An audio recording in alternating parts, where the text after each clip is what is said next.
शेषनाथ महाराज की कहानी चाहे कितनी भी अस्पष्ट हो, आस्था, आध्यात्मिकता और मानवता के मूल्यों की शक्ति का प्रमाण है।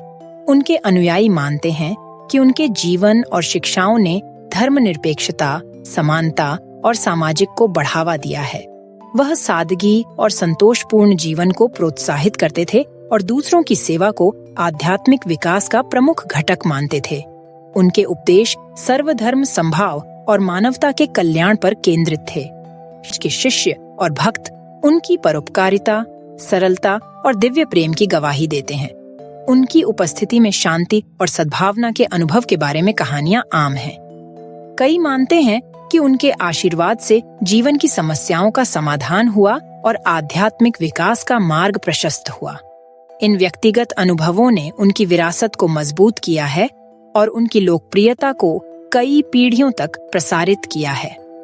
शेषनाथ महाराज के कथित चमत्कारों की कहानियां उनके भक्तों के बीच काफी प्रचलित हैं।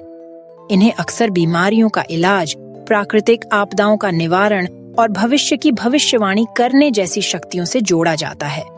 महत्वपूर्ण यह है कि इन कहानियों को ऐतिहासिक दस्तावेजों से नहीं, बल्कि मौखिक परंपरा के माध्यम से संरक्षित किया गया है।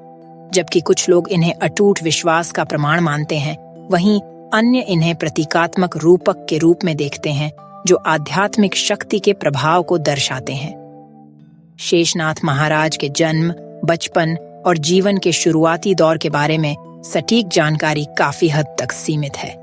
अधिकतर विवरण लोक कथाओं और भक्तों की मान्यताओं पर आधारित हैं। उनके अनुयायी उन्हें एक महान योगी और आध्यात्मिक गुरु के रूप में मानते हैं जो अलौकिक शक्तियों के धनी थे।